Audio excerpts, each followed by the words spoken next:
Good afternoon, everyone, and welcome to the Charlotte-Mecklenburg Government Center. My name is Malcolm Graham, the chairman of the Jobs and Economic Development Committee. And I'm going to take this opportunity to welcome each and every one of you to our Wednesday, June 12th, 2024 special meeting. This is a follow-up to our June 3rd Jobs and Economic Development Committee meeting, our June 3rd City Council Committee report outs, and our June 10th City Council Action Review. Today, staff will provide an opportunity for committee members to hear from the hospitality and tourism industry and small business owners about the economic benefits of Bank of America Stadium activation, hear from additional contractors about their experience working with certified minority women's small business enterprise, and have a discussion with Tepper Sports and Entertainment leadership team. Couple of opening housekeeping matters. At our June 10th last meeting, there was considerable discussion Monday night around providing an in-person public comment opportunity. This will take place Monday, June 17th from 3 to 5 p.m. in the City Council chambers. We encourage anyone who would like to speak to sign up through the City Clerk's office. At the end of the meeting, staff will provide the linkage for signing up at the end of the presentation today. In addition, we still encourage members of the public to provide their comments through the website, and we'll provide that address at the end of the meeting as well. We want to hear from the public. So before we get started, let's start by introducing those who are around the dais, and then we'll introduce those who are visiting with us virtually, and we're starting to my far right. Stephen Coker, Business Inclusion Officer with the Charlotte Business Inclusion Program. Danielle Frazier with the Office of Workforce Development. Marcus Jones, City Manager. Dante Anderson, Mayor Pro Tem, District 1. Ed Driggs, Committee Member. Marjorie Molina, Committee Member. Malcolm Graham, Committee Chairman. James Mitchell, Vice Chairman. Tracy Dodson, Assistant City Manager. I want to take this time as the privilege to chair to recognize former State Representative Beverly Earl, who is here with us today. Beverly played a tremendous role in terms of working in the state legislature with a wide variety of issues relating to hospitality and tourism, and I'm glad to see that she's in the room. Welcome. With that, I will, I'm sorry, our members who are virtually. Good afternoon, Dimple Ashmera, at large. Good afternoon, Victoria Watlington, at large. Good afternoon, Lawana Mayfield, at large. Thank you, ladies, for joining us virtually. As custom of the committee, we will have a robust discussion. We will provide the opportunity for committee members first to address any questions, and then if there's time, we will certainly include those who are non-committee members that are visiting with us. Also like to recognize the Mayor Pro Tem Anderson, who's visiting with us today, for sure. So thank you for being here. With that, we'll turn it over to the City Manager for any opening comments that he would like to get us started, and then we'll turn it over to Ms. Dotson. So thank you, Mr. Chair. I think you've done a great job of summarizing where we are right now. The one thing I'd like to add is a thank you to the Chair and the Vice Chair and the Mayor Pro Tem. We used you as a sounding board as we were going through this process, and we believe we're at the right place right now to have a... Right plan. Okay. All right, Ms. Dodson, let's get started. All right. Thank you, Chairman Graham. As you said earlier, we have 3 different topics to cover today, and I'm going to ask my first round of panelists to come up. And this will be hospitality and tourism industry, as well as some small business perspective. So as they're coming up, I will introduce first Keith Cockrell, President of Bank of America and Head of Sports Sponsorship, Bank of America Charlotte, excuse me, and Head of Sports Sponsorship. Next to him, Vinay Patel, Principal and Head of External Affairs at Sri Hotels and CRVA Board of Directors Chair. Next to him, Mr. Chris Moxley, co-owner of the 704 Shop. And last but not least, Amanda McLam, Resident Culture CEO and co-founder. So first, I want to thank you all for joining us and taking the time out of your day. I thought, Councilmember Graham, if it was okay, I would start with a question for the panelists just to kind of get the conversation going, and then you guys jump in, right? it's you guys that we want to hear from and hear from and have the opportunity to hear from this team. So Vinay, I'm going to start with you first. Give us some industry insights on what you've seen over the past several years as Bank of America Stadium has gone from just a handful of events to more than 40 events. Let's start off with a number. 20 of the highest demand dates for hotel rooms in Mecklenburg County have come post-COVID. And as of the end of last year, all 20 dates were either Fridays or Saturdays. Think about that. You know, we were known as a corporate city, but our busiest days have been weekends, and that's when the events were happening at Bank of America Stadium. Fast forward to this year, we've added 3 more dates. And 2 of those dates are Fridays or Saturdays in Bank of America, with events in Bank of America Stadium. And the other was a Wednesday this year. And that just layered on an event at another facility that we're supporting, the Spectrum Center. So the importance of events and event volume, going from 10 to 12 to 42 is incredible for this industry. You know, you've got 1 in 9 people employed in the tourism business. I said this the other day, when there's an event, the bartenders make exponentially more money. The Uber drivers make exponentially more money. So this is not just about hotels owners and restaurant owners, it's about the people.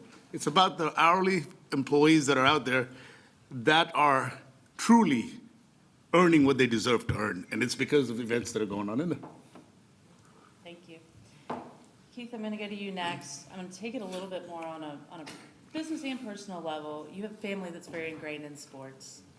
You and I have worked hand in hand in recruiting and retaining the ACC in Charlotte. In your business, you get to see and look at sports across many cities. Give us the perspective on the importance of sports in a community as a whole. Well, thank you for the opportunity. I guess my first comment would be is sports is very interesting, especially not just in this region, but across the U.S., and for that matter, the world. It's a galvanizing, interesting, it creates soul, it creates passion. We at Bank of America, we pick organizations that are iconic. Our brand is everything to us, and so, to have the partnership that we have with the Panthers and Tepper Sports and Entertainment is critically important, and this is our hometown. And so we take great honor in having our brand and our name on the building. I guess the other thing that I would just add is that, for those of us that are either originally from Charlotte or have been here for a number of years, I believe that the stadium represents a gathering place for this community. It's more than just the events, the games that are played, whether it's the pitch or on the football field. We enjoy the partnership because it gives us, we have shared interest in common. Education. It's a gathering place. For a city that's growing in diversity and rapidly growing in diversity, it's given us a venue where we can celebrate that diversity. You just have to go to a Charlotte football game. So sports is a galvanizing environment. It creates a culture, a place for, helps us recruit and retain talent. We enjoy bringing our summer interns as well as some of our newest teammates as they're completing their orientation. We frequently have them at Bank of America Stadium because it's special to them. Sports gives us the opportunity to have not just the games, but also entertainment. I can remember a time where it was very difficult for us to retain talent, and when we were recruiting heavily from New York, as an example, frequently we would hear, Tracy, that they didn't spend any time here on weekends. They went to Atlanta or back to New York because there just wasn't enough entertainment here. Now we can get the biggest concerts in the world and host them in our own city. So it gives us the opportunity to retain talent as well as attract talent. And quite frankly, all the activities that we do have, not just on game day, but whether it's for voting or vaccinations, it creates the venue for us where I really consider Bank of America Stadium as the community stadium. Thank you. Chris, you've built quite a business with the 704 shop. Will you share how some of your success has dovetailed with building these partnerships with major sports teams and events? Yeah, so, I mean, you know, how it's dovetailed. I mean, we are literally in the hometown pride business. And so, you know, when Keith talks about, you know, the propensity for our sports teams and what that adds to the fabric of and the DNA of our community and culture in this community, it's just bar none. You know, we've been successful in, you know, and big shout out to Charlotte FC for our collaboration last year. Be remiss not to mention that. But in mentioning that, I mean, I think it's notable to mention that February of 2023 was one of our highest non-holiday months in terms of revenue. And we've been in business 11 years. And so it is significant to be in the business that we are in terms of hometown pride and selling that passion and leveraging that sense of community through the lens of high-quality streetwear, but also through the lens of sports partnerships, and so on and so forth. I mean, we've been not only with Charlotte FC, but, you know, we've partnered with Quail Hollow Club, we've partnered with the PGA Tour in 2022 for the President's Cup, and hopefully the PGA Championship next year. We're in those conversations as well. So, you know, it's a real thing for real top-line revenue and real bottom-line profit in terms of what the community offers in terms of entertainment. It's big business for big business and small businesses like ours. Great. Thank you.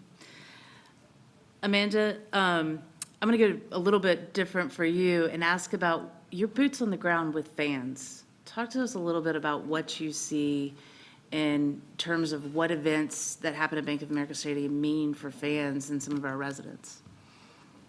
Hi. So we opened up in 2017, our brewery. We had that one location. We actually had the same exact staff members, 24 of us, from that day through to about 3 years in. We had a lot of team members who stayed with us through 2020. I don't know if y'all had ever heard of what happened there, but as a bar and a place that produced beer, our tap room sales, we basically were looking at seasoned bartenders who had, we had been a team for almost 4 years together, and most of those team members left Charlotte. They went back home. They left the industry. They didn't want to be in the industry anymore.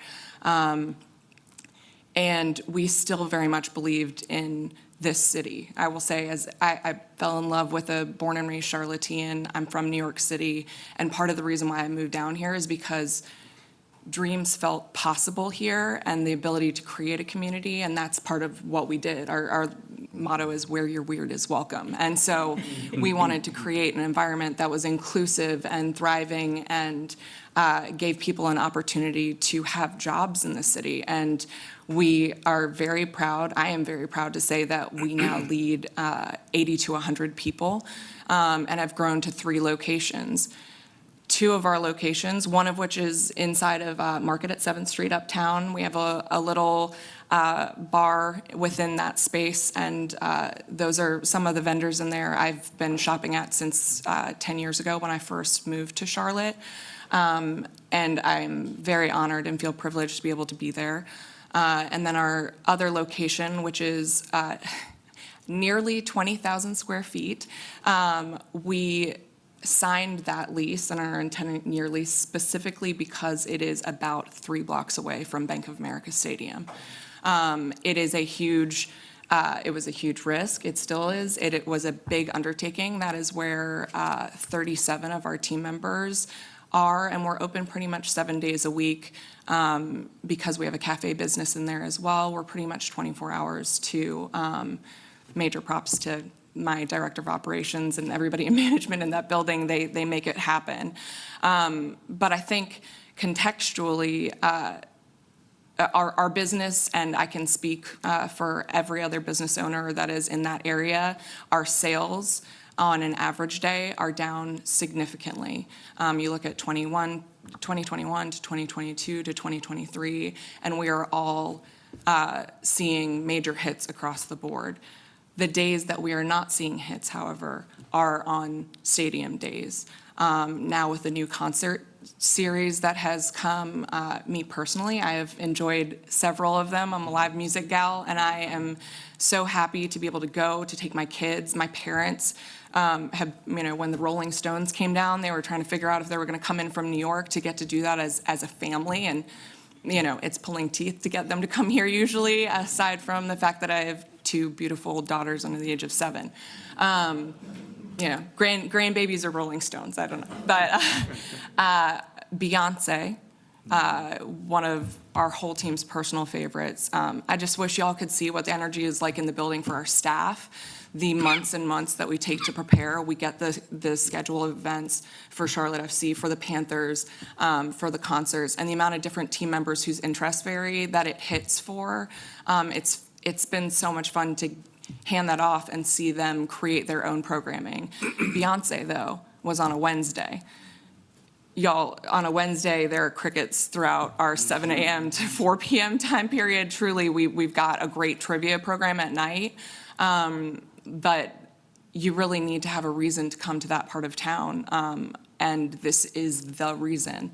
So on Beyonce day, because it wasn't just a concert, it was a whole vibe, we had 3 times our average Wednesday sales for 2023. It was astonishing. We committed to having as we do on all days, we fully theme everything that we do that day around it. Like I said, insanely fun. We love planning for it. We look forward to it. Everybody tries to sign up for shifts. And on Beyonce Day, we opened up our doors. We started the playlist for ourselves in the morning because we wanted to get into the mood. And y'all, we had people showing up at 10 o'clock in the morning, fully dressed because they had come in from out of town, ready to hang out. They were singing every single song, as were everybody that was working the floor. And the entire reason why we were all there and having that energy is because of what was happening in this stadium. Panthers and FC, we personally collaborated with Christian Fuchs, who was team captain the first year that FC came. And we've also, both Uptown, our 7th Street Market, and Uptown sees significant, it's around 30% average for home games for FC at 7th Street. So Uptown, where you have to get on a light rail or make some kind of travel plans. And then in our own house, we're seeing about double. When it comes to Panthers, it is about 200% for all home games versus taking a look at what the average away game is. So even on days where we've got giant TV screens, we're fully Panthers out, we still see, about half of that. So it's been a significant impact, but also, again, feeling that camaraderie both within our own team and the way that people are excited to come to work, which, like hospitality, I'm sure y'all have read, it is hard out there right now. We're seeing a lot of people who don't want to be in this industry anymore, and our team loves it. They love to be there, they love to come in, and we're seeing our guests too. We're making that same kind of connectivity to the people that we won't be here without because of days like these. So yeah, I would say from a customer fan base, we're able to see people, see their families, everybody's dressed up. We all know what we're there for. And we're seeing people of all different styles coming in from all over to do that, We're also, my husband, who is my partner and co-founder, played for the Tar Heels, and any Tar Heels game as well. There's very significant for the football games that are coming, more of the college-based stuff. We had Ramsey's, their mascot, come. He did not come indoors. We have a restaurant. But he was outside. We brought our kids. Other people were taking photos. There was literally a guy who stopped on his motorcycle to get off and take a picture with Ramsey's. So it's just been the driving force in our why for that location, and also having significant impact on 7th Street, too. Great, thank you. Mr. Chair, I'll turn it over to you. Thank you, and we'll open it up for questions from the committee, and I'll take a stab at the first one for Mr. Cockrell. Recently, there was a recommitment on behalf of the bank to place your name on the stadium, and I know there was a wide variety of factors that you guys probably considered before you did that. What were the factors in terms of that you took into consideration in reference to the ownership, their commitment to the city, and their commitment to upgrades and getting them done? Yeah, it's a great question. Our sports sponsorship program is a partnership program. We are Bank of America, and as I mentioned earlier, we take our brand very, very seriously, and so we believe that no one's bigger than our brand. Our partnership with the Panthers dates back to the origin of the team. And what I like to say to any of my partners is that you can't control, despite every year, everyone goes in thinking that they're going to win the World Series or they're playing for the Super Bowl. But it's very difficult to control what happens on the court or on the field. One thing that you can control is what you do in this community, the community that you serve. And our relationship with Tepper Sports is critical to us because we have alignment, quite frankly, on the things that we believe are challenging but necessary for a growing community to address. Things such as education, things such as healthcare, affordable healthcare for all. And so we do several different programs with Tepper Sports and Entertainment, specifically around education and CMS. We're aligned there. Healthcare, the same holds true. We're very committed. So there's alignment first and foremost in terms of the things that we believe in. And what we were interested in doing, quite frankly, is in renewing our agreement with the Panthers and Tepper Sports in general, was to take it to the next proverbial level. And that's our intention. We have a shared objective. We're here. This is our headquarters. And we fundamentally wanted to ensure that we kept an NFL franchise for sure here in Charlotte because we know what the NFL means to a community. Not only does it bring entertainment,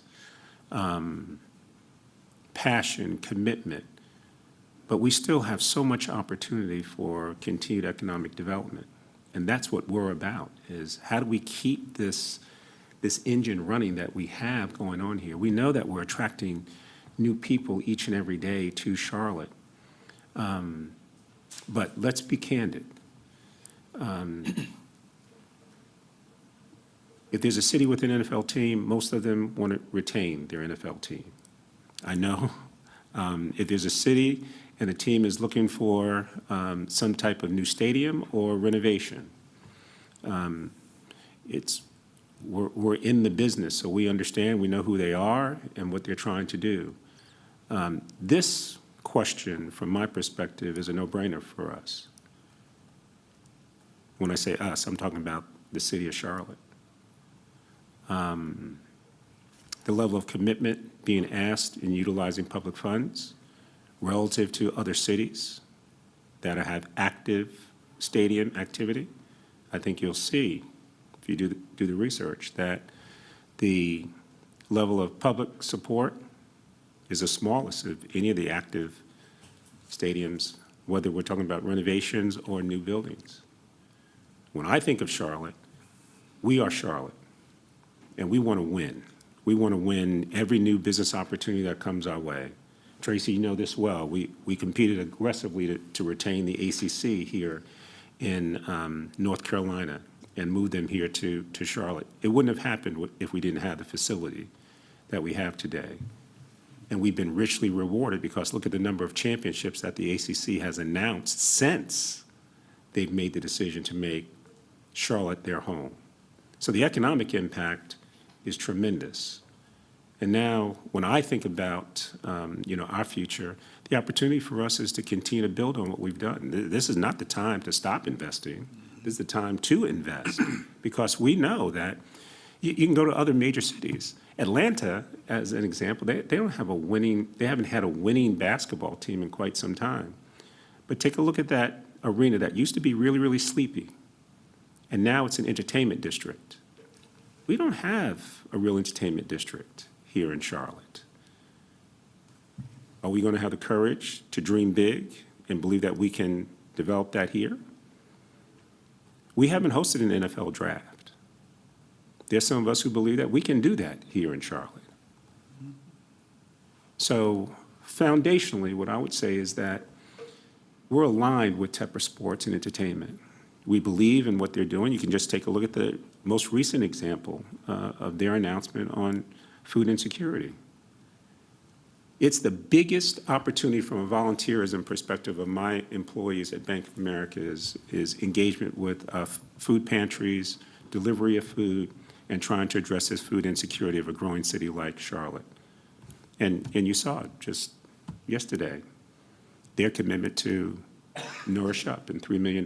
Without a team, without that type of ownership, that type of commitment to the community, how do we address these big problems? So that's the reason why we selected to maintain our relationship with Tepper Sports and Entertainment, because we have shared values in believing that we can make this a better place to not only work, but also to live.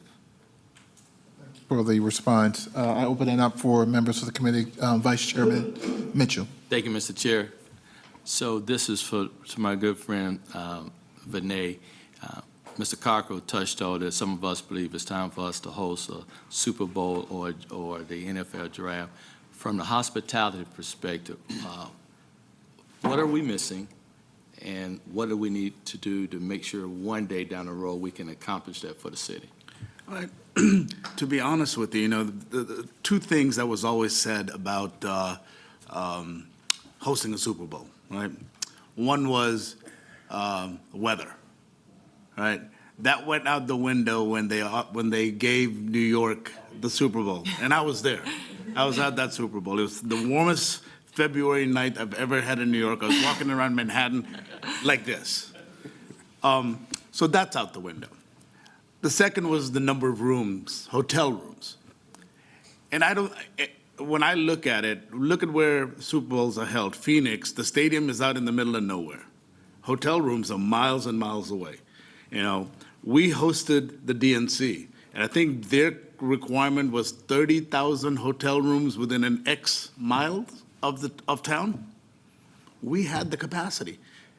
And since then, we've grown the capacity. The number of rooms uptown has grown. The number of rooms around town has grown. So I mean, outside of what we're trying to do with this renovation, which is going to, you've seen the pictures, which is going to make it look world-class. I don't think we're missing anything. I think we've got all the things needed to be able to go aggressively after the draft. And I'll be blunt, okay? I don't think we are ever going to be, this city with an outdoor stadium is ever going to be on a Super Bowl rotation. That's already been given, right? It's going to be the New Orleans of the world, the Floridas of the world.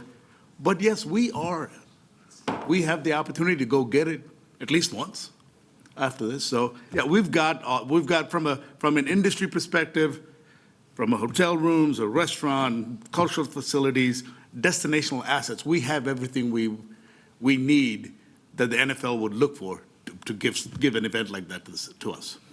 Thank you, Mr. Chair. If I could just add one other point, reference point. If Jacksonville, Florida can host a Super Bowl, nothing against Jacksonville, but they didn't have the hotel space. No. They brought in cruise ships. They brought in cruise ships. There's the headline. So you have to have the courage to dream and find the solutions to ensure that you can accommodate the visitors that are going to occur. Thank you for that retort. I was thinking the same thing, too. Ms. Molina. Thank you, Mr. Chair. First of all, thank you all for being here with us today. This is enlightening to have such rich perspective around this particular deal. I know that it's from a citizen perspective, right? A lot of what we deal with at this level is managing the dichotomy of having relationships with the business and the deliverables of business and the voices of the community that may or may not have the same level of understanding. And I have a privilege in understanding that we do very well in our public and private partnerships.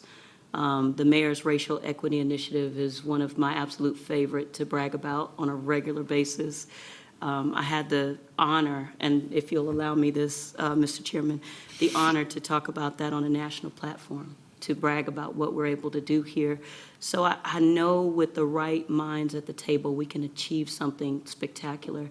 But my question is really around, we understand what's going on. We understand the semantics of what's at stake, but how do we bring the community with us? In other words, I've been talking to Ms. Dotson about community benefits, right? And it's easy for us to see when we talk about 704 Shop. I own, God, so many shirts because I rep us hard. When I'm not here, I am, I'm Panther down, I'm Charlotte FC down, I'm Crown Town down. I be wearing my crowns. I see you. I see you all the time.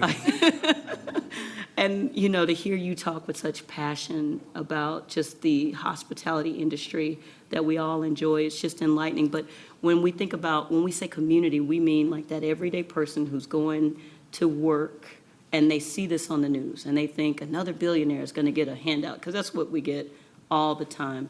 Bringing the community along, what does that look like? Just shape that for me. I'll take a stab at it. The first thing I think what we have to say is this money is technically not going to a billionaire. It's going right back into our economy. It's going right back into these construction workers, the vendors that are going to be there, whoever it might be.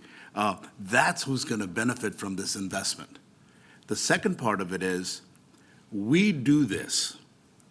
I think she said it very well. The number of jobs that happen. We have hotels uptown. We might have, 20 people on any given day in the building. On an event day, let's double and triple it because we need the volume. We have parking. We have valet parkers. They'll have 1 or 2 people, but on event days, they're going to have to hire 5, 6, 7, 8 people, and that's across the city. And the other thing is, then you see the push outwards from Center City as well. This is not just a Center City benefit.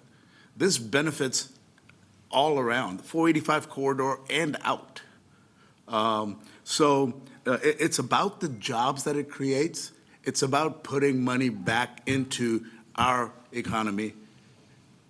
As an industry, we're privileged to be able to do that, to be able to self-tax ourselves so that we can make this community better by helping create destinational assets like Bank of America Stadium. If I can add, I believe, as a parent, I'll just go back in memory. I remember my girls were in dance, and the first time that they had the opportunity to perform at Bank of America Stadium, or the first time my son had the opportunity to play in Bank of America Stadium. Some of the largest fundraising efforts occur because of Tepper Sports and Entertainment at one of their venues. But it probably also houses some of the smallest charitable donations, because how many Little League, Police Athletic League teams are fundraising on game day? It creates memories for young people. And with the active engagement of the athletes, one thing that we can't deny is the celebrity status of some of these athletes and the hopes and the dreams that it creates. I know, and I've shared this before, We have the pleasure of having, one of two women who are presidents of an NFL franchise that are here. Last year, when I brought my teammates over to Bank of America Stadium, they heard Christy Coleman speak for the first time and realized who she really was. I don't know how you can replace that, and what it means to young people. The high school football games that are now hosted at the stadium. For most of those boys will never even play collegiate football or have an opportunity to play professionally in the building, but in high school they have the opportunity to play in an NFL stadium. And so that's why, for all intents and purposes, to be a great city, it's pretty straightforward for me. We have to make this investment because it creates dreams, it creates hope, and it's a gathering place for this community. Okay. Can I add to that? Yeah, Chris, go ahead, and then Amanda, if you want to chime in, and then we're going to pivot to Mr. Driggs so we can kind of balance the time. Thank you, thank you. I don't come from a family of entrepreneurs or business owners, and so to your question, right, like I get a lot of people who don't understand the significance of business sales cycles and so on. And so when we start to talk about the importance of the sports teams, right, so we talked about going from 12, 13 events a year to 40 plus. It's not just the volume, but it's the period of time over when those events are happening, right? So Charlotte FC's schedule starts, you're talking late February all the way through the end of October versus just a typical NFL, which is end of August to January if you don't make the playoffs. That's significant. That is a significant difference in terms of economic activity in and around the Central Business District and the surrounding areas, especially in South End. And so when we start to talk about why it matters for families and for employees and business owners, like that's probably the number one thing that I impress upon them, because you might not understand the numbers, but you can definitely understand scope of time, if nothing else. Yeah. Amanda, you want to chime in there? Yeah, I would say, so like I said, I'm married to a Charlottean who grew up in a time period where we did not have an NFL team. And over the last 10 years, the amount of times that conversation has come up between him and all of his friends that have now returned. Some of them have been in Charlotte, and many of them have moved back over the years because we all want to raise our families here, and we all, if they were marrying somebody that was not from here or just coming back by themselves, everybody sees the potential when they come to visit. And I can say over and over and over again, a lot of that has to do with the visual of seeing that stadium and knowing that there is an NFL enterprise right in the middle of our city. It is, as somebody who was entertaining whether or not to leave New York City, I can say that was one of my biggest points of interest was, wow, this city, the community, it's right there in the middle. Everything is happening uptown, right? In New York City, I had to get on planes, trains, automobiles to get to, Giant Stadium in Meadowlands, et cetera. So Yankee Stadium. It was always a trip out because we cared, so we had to migrate, and it lessened the capabilities of your average person to actually be able to spend the day getting there. So it has been one of the biggest things, but they talk all the time about what a difference it made to them to see a city that didn't have it growing up, and to the earlier point, being a little boy who was obsessed with sports, and then seeing it come into play where he now gets to take his daughters to Charlotte FC soccer games. And we are able to share the love and joy of growing up in Charlotte and having that pride is something that is uniquely special that him and his friends that grew up here all share and remember the time when that wasn't the case. Thank you. I want to recognize Mayor Lyles has joined the meetings virtually, so we want to thank her for popping in and listening intently. And then anytime you have a comment or question, we will recognize you immediately, Madam Mayor. Councilmember Driggs. Thank you, Mr. Chair. And thanks, everybody, for coming and spending this time with us and helping us understand the dimensions, the many dimensions of this relationship and this deal. Personally, I don't need persuasion about that. Very clear to me that this is of huge importance to Charlotte, of value to Charlotte. I'm also pretty clear-headed about the fact that in the world in which we live, that implies a willingness on our part to make an investment, a substantial investment. So I have been sort of, for a couple of years now, looking forward to the need to commit hundreds of millions of dollars. My real question, though, is we are about to make a decision about a particular deal and the terms of a deal. And this is where, as my colleague alluded, we face a spectrum of opinion, a lot of it skeptical. And my challenge in particular, as a guy with a background in finance, is to explain, why is this the right deal? Why 650? Why not 800? Why not 500? Is there any science around the number? So I think it's critical for me that the hospitality industry, consisting of business people, hard-nosed people, has concluded that there is good value in submitting to this taxation of their businesses in order to achieve this outcome. And then, Mr. Cockrell, for you, we both have a background in finance. Yours runs a bit deeper, but we've seen a lot of the same things. So I appreciate your advocacy for it. I recognize the interest that Bank of America has. But when you just look at this as a transaction and you put yourself in our place, we heard about economic impact, and a lot of people are kind of skeptical about exactly how to interpret that or what it implies in terms of a deal. So if you guys would, tell me why this is the right deal. I'll begin.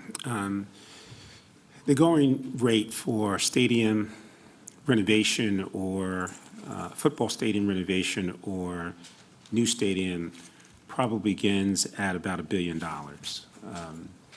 And so I believe the proposal that Tepper Sports Entertainment has provided includes really investment in player experience, guest experience, and quite frankly, renovation that's really required to ensure that it's a facility to enjoy sports and entertainment at the quality that we would expect. And so there's going to need to be probably continued investment in sound and audio, as an example.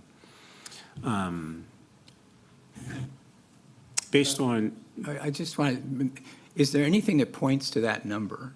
And I know this is a tough question because the comparables are all over the place and so on.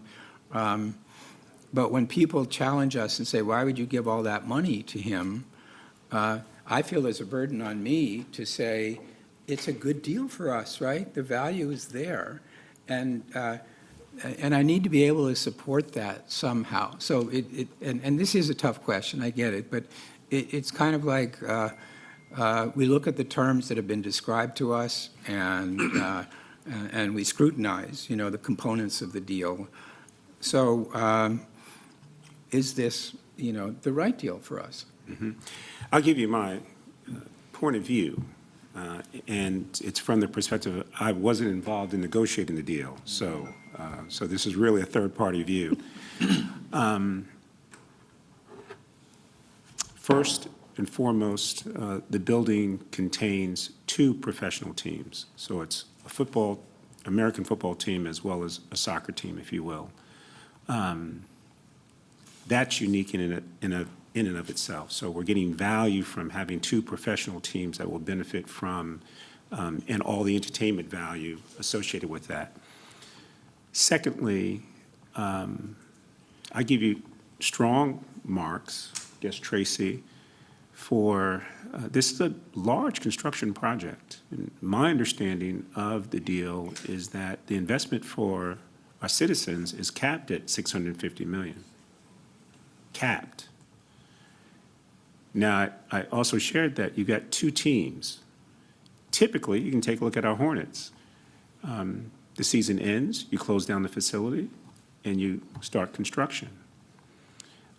Time typically works against you in construction in terms of cost containment. So I'm impressed with the fact that you negotiated a deal that caps the public funds, and that Tepper Sports and Entertainment is taking on that risk when they can't actually close down the facility and ensure that the timeline is going to be, rigidly followed because they get 2 professional teams in there. So that risk is really, from my vantage point, on Tepper Sports and Entertainment. So negotiating that is very unique from my perspective. And so in terms of the total cost of the project, again, it's prototypically what I see in terms of stadium financing and cost. You can just take a look at the recent history of stadiums across America, football, NFL stadiums across America. I do believe that the benefits will return greatly for us. I'm not going to get into the debate about the $1.1 billion and is it really, external visitors versus citizens of Charlotte. If you were here for that Georgia game, they took over our city. Those were visitors. That was the #1 demand night, was the Georgia Clemson game. Yeah, there's absolutely no question. So those were hotel stays. Sure, I'm sure that there were many, perhaps Georgia alums who live in our community who decide to spend the night at the Ritz or something of that nature versus going home that evening or partying all weekend long. But the reality is that we wouldn't have an NFL kickoff game or be able to recruit those college games that we have been so successful, or bowl games that we have. And let's be candid. If you just take a look at Tennessee, the state made a big commitment. So it's not just the city. They made the commitment that, hey, and from my vantage point, that's our competition. That's who we're competing for: new businesses, relocation, skills. And I'm impressed that city, local, as well as state entities came in to say, no, we're not going to renovate it. We want to go big. We want to go after Super Bowls. We want to go after, Final Four. And that probably means we need an enclosed stadium, so renovation isn't going to be an option. And so and that's our competition. Atlanta already exists. World Cup is coming in just a couple of years. We weren't selected. I don't think we even bid it for World Cup because we weren't in a position to do it. But these types of investment puts us in that category where we can go after some of the big, and if we think Super Bowl is big, World Cup would be outrageous for our city. So that's how I look at it personally in terms of the deal. Seems to be, in terms of cost, reasonable when I look across the U.S. in sports NFL stadiums. I think it is a unique situation because you got 2 teams to benefit from. And secondly, cost containment or any overruns is contained. Appreciate it. Thank you. Mr. Patel, if I could hear his response. Quickly, please. Real quickly. I mean, as an industry, we work closely with the Tepper organization and with Tracy. Just kind of not working on the deal points, but working on what it would take and where, what kind of money would need. And that's why we went out to the legislature to get the sunsets extended. And like I said, just echoing some of Keith's comments, we see the numbers that are being thrown out there, and they don't start with an M, they start with a B. Everything I've seen starts with a B. And for us to be able to cap it at $650 of hospitality tax dollars, I think was an incredible deal. And then the added benefits of the free rent dates that we have, that we are going to be able to get more Georgia Clemson games. So as an industry, we're in favor of the deal and the dollar amount. I'm glad we're able to cap it, and we are definitely ready and okay to move forward with this. Thank you. Thank you, Mr. Chair. Thank you.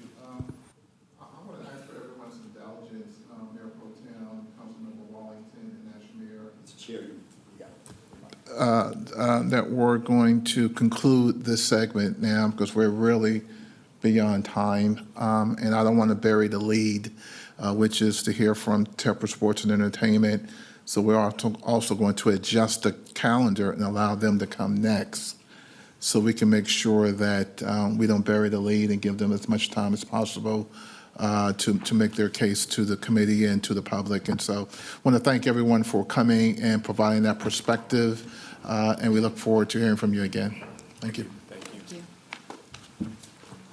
So we're going to invite the representatives from Tepper Sports and Entertainment Leadership Team to come forward next while the staff sets up and while the AV room makes sure that their technology and their presentation is available and ready to go. So, And again, members of the council, I'll do my best to try to manage the time. And as I said from the very beginning, we will start with questions from committee members first, and if times allow, then we'll certainly recognize the council members who are visiting with us. And obviously, at any time, the mayor, if you have a question, just please, we'll recognize you at any time throughout the presentation. Madam Mayor. Ms. Dotson? thank you. I'm going to go ahead and introduce Christy Coleman, who's the president of the Carolina Panthers. She has colleagues at the table, but also many others in the audience. So I'll let her introduce the group, and then they have a presentation that they'd like to share. And from there, you can jump in and ask questions. Christy? Thank you, Tracy. And thank you, council members here. Thank you for your attention to this project. We appreciate it. And thank you, Marcus, Madam Mayor, Tracy, and all of your staff for your partnership throughout this process. We appreciate it. I'd also like to thank Keith Cockrell, Vinay Patel, Chris Moxley, and Amanda McLam for sharing your perspective on the community benefits of Tepper Sports and Entertainment and Bank of America Stadium. And I'd like to introduce our team. So I have, I'm Christy Coleman, our team president, but then I have Joe LeBou, our Charlotte FC team president, Caroline Wright, our chief venues officer. Across from me is Keisha Smith, our chief people officer, Tanya Taylor, our general counsel, Tamara Green, our chief communications officer, and Jake Burns, our chief strategy officer. So thank you, Tracy.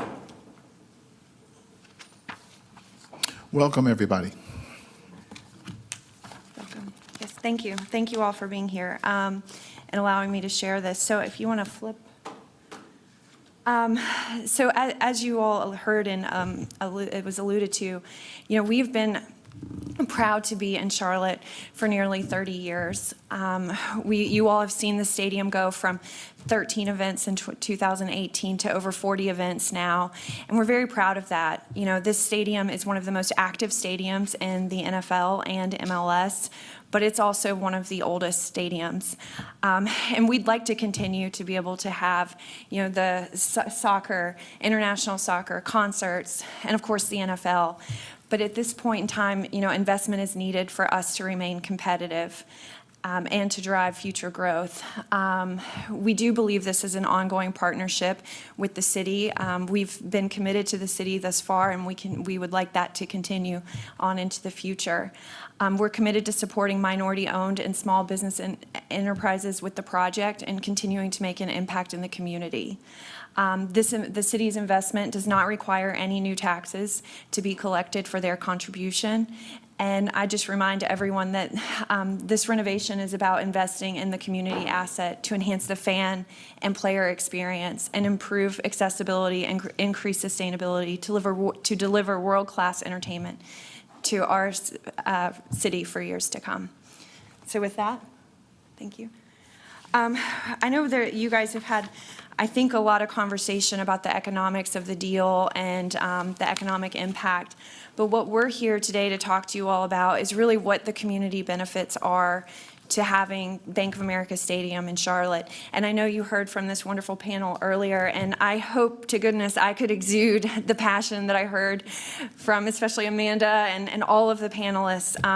And I appreciate that very much. So if you, with that, you want to... So you all have asked, how are Dave and Nicole involved in the community? How are Tepper Sports and Entertainment involved in the community? What are you guys doing? And what I'd like to share with you all today is we've contributed more than $44 million to North and South Carolina, with $28 million just going to the Charlotte region through 2023 and growing. As you can see, these contributions have been $10 million to the library, $2 million to the Umbrella Center, $2 million to Atrium Health Foundation, $1.2 million to Vision to Learn, and that's just some highlights. That's not all. Here's some other places that we've donated to. But I want to call out our most recent commitment, which Keith alluded to earlier, which was the $3 million donation to Nourish Up. And what's really exciting and what's important about that is I think, I don't have the statistic in front of me, but I think they served over 135,000 groceries and food, their highest food deliveries, I think, in their history. So that's what makes this investment so important, $3 million to Nourish Up. It's not public. We haven't announced this yet. It's not public, but and I have now, so here we go. We'll have a more formal announcement closer to the school year, but Dave and Nicole have also committed $1 million to the CMS Foundation, which is really important right before school starts back. I think it's important to get those programs right and what that is, and we're really looking forward to that announcement. So I guess really the point here is we're committed, we've been committed, and we're continuing to make investments into the community. If you want to flip the slide. Let me catch my notes up with my voice. So again, what I don't know if you all knew this or not, and again, I heard in the city council, I think it was Councilwoman Mayfield, you said, we want access to Bank of America Stadium. We want to see what your community involvement is. And hearing Keith talk about our high school football game, the access that these kids get is incredible. Just yesterday, we had our NFL production day. I don't know if any of you all follow us on Instagram or Twitter. We had some teasers of our production day, but we invited the kids from Weddington, from Independence, from Myers Park High School, Providence Day, to come in and participate in our production day. They got to have an experience, a full-on NFL production day. Their cheerleaders, football team, it's a lot of fun, and I think I heard Keith say, it speaks to the hopes and dreams, but people get to live it. They get to experience it in our stadium. And it's really exciting, and I'm so happy for those kids that they got to do it. But they got to have the same experience as Bryce Young. I mean, how cool is that? Anyway, so I just throw that out there because there is access to the stadium, and there will continue to be. I'm going to read these points out to you all because I think that this community impact is really important. One, to say, this is what we've been doing, this is what we will continue to do, but then also that this isn't an all-inclusive list. When I read these things out to you, I hope you recognize that there's more. These were just some of the highlights. In partnership with Bank of America, we distribute 25,000 backpacks filled with school supplies and provided those to local and regional schools. For the 2023-2024 school year, we engaged 6,500 third graders from 72 CMS Title I schools in literacy programming aimed at improving grade level reading efficiencies. We know that this is a critically important age. Students who are not reading at proficient levels by the end of third grade are more likely to struggle throughout their school years, which in turn leads to higher dropout rates and fewer students being college and career ready. There were 1,000 North Carolina and South Carolina schools who entered into the Panther Spelling Bee that was held at the stadium. We were really honored to work with CMS to host more than 600 students from 34 CMS high schools for the first ever What's Your E event. The event targeted graduating seniors who are enrolled, enlisted, or employed and aligned with the 2024-2029 strategic plan, seeking to track the paths to success for CMS graduates. We also had Panthers legend Steve Smith, who came out and spoke to the students. We provided 1,200 student athletes free physicals in partnership with Atrium Health. More than 12,600 tickets were distributed for the first ever Keep Pounding High School Classic held at the stadium. And we're excited to have expanded the event this year, making it a doubleheader matchup. We served more than 4,100 children by Play 60 events last summer alone. And we engaged 29,868 North Carolina and South Carolina middle schoolers engaged in our NFL Character Playbook program. We have also been a major advocate for girls flag football in the state, helping grow it to 102 schools across 14 school districts and 2,550 players. We have a great partnership with CMS. Our goal is to get girls flag football sanctioned as a varsity sport in the state. We provide grant funding and resources, including uniforms and equipment that totaled approximately $5,000 per school. And last month, we hosted the CMS Girls Flag Football Championship at the stadium, and the Palisades Pumas won, in case anyone was wondering. So look, again, my point here is we do a lot. We do provide access. We do, I hope, fulfill, the hopes and dreams of young kids and families, and they get to live it when they come in our stadium. It's just, there's a lot, and it's going to continue, and I'm really proud to say that. And I guess with that, I'll stop talking and turn it over to Joe. Good afternoon, everyone. Thank you very much for this opportunity to engage and talk about this. I've got quite the task. I gotta amp up the energy on top of you, on top of the panel. But it's easy to do that when you talk about Charlotte Football Club, and we talk about our community impact. And dating back to 2019, at the core of our success lied community impact. It's rooted in soccer. It's rooted in this community, and we needed to walk the walk. I think many of you probably heard me say that time and time again, and I believe we have. And this project is going to allow us to do more of it. And while the club last year was reaching milestones on the pitch, there was a lot of important work being invested in the community every single day behind the scenes through youth soccer, literacy programming, resource access events, camps, clinics, and more. In 2023, Charlotte FC's Greater Goals program and our Pitches for Progress program witnessed significant growth and expansion. Additionally, the club launched new initiatives such as the school year kickoff, which was awesome. That was at the stadium last year. And others to address needs of the local community, needs that a lot of them have been addressed and discussed, and we'll get more into it in a second here.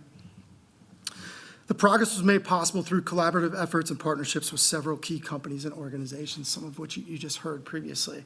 And turning over to some of the hero stats you see there, our three core pillars in terms of the community, we focus on upward mobility, military support, and food insecurity, which Keith talked about earlier.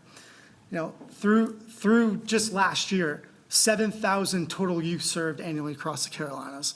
And that's through programs with Greater Goals. That's through camps and clinics. That's through the school year kickoff. There's many of events, but 7,000 students in this area were touched by Charlotte FC. Greater Goals is something we're really, really proud of. Partnered with CMS.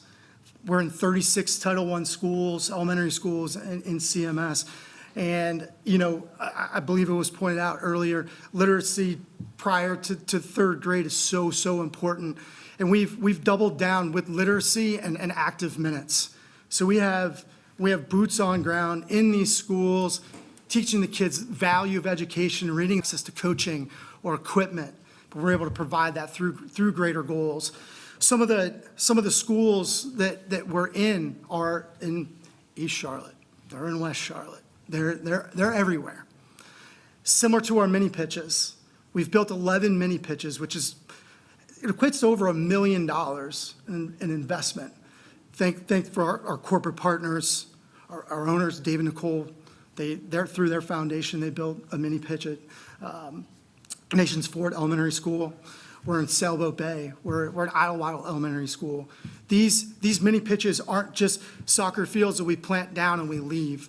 The most important part of these pitches, and which I love every time we go to the opening ribbon cutting of these mini pitches, is we leave programming there too.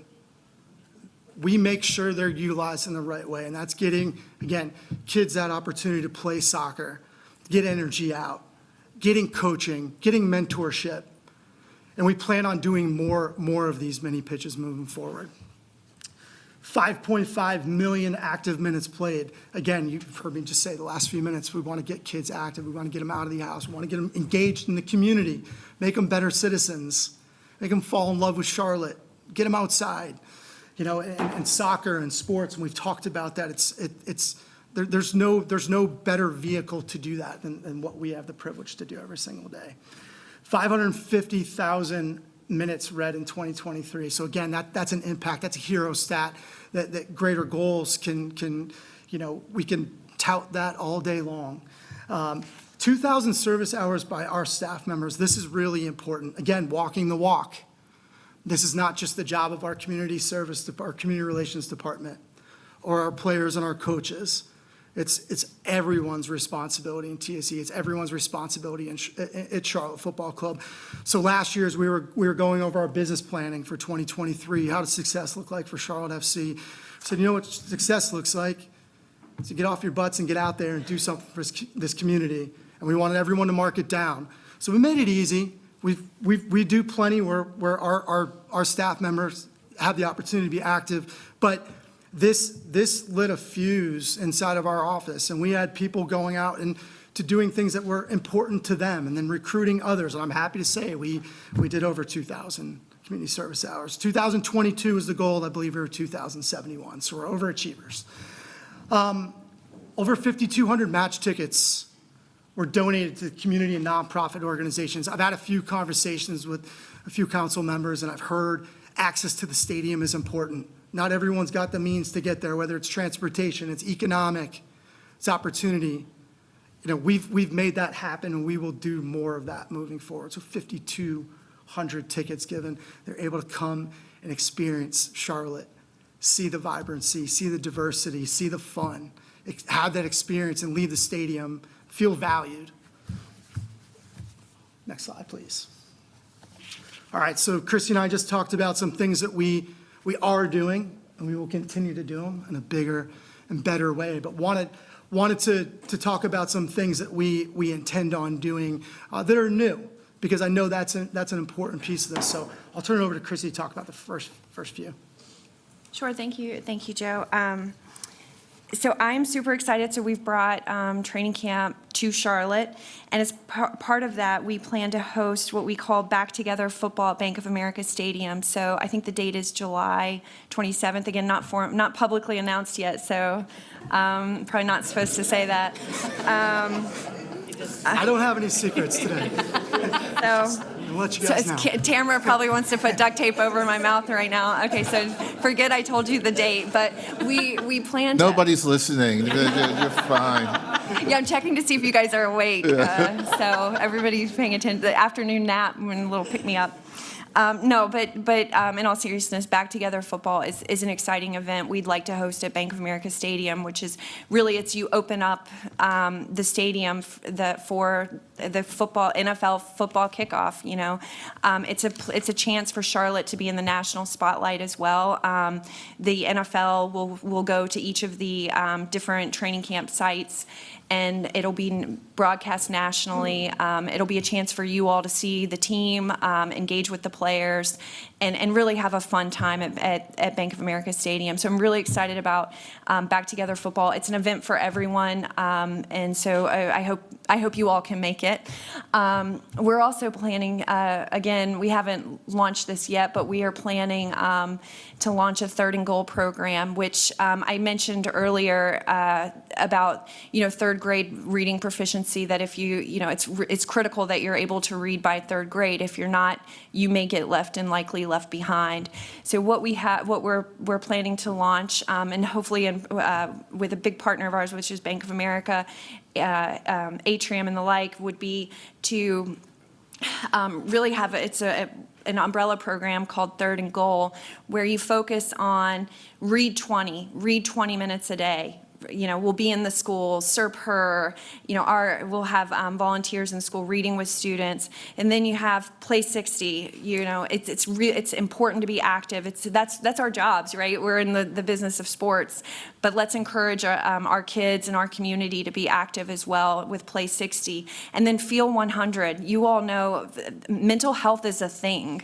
Not only across the country, but also here in Charlotte. So how do we feel 100? How do we invest in those services? And what do we do there? So it's really not just about getting kids to read. It's the whole body experience. So you want to be able to, again, read 20, feel 100, and play 60. So that is an umbrella program that we plan to launch this season. And I'm super excited about it. And again, we'll hopefully have our partners along with us through that journey.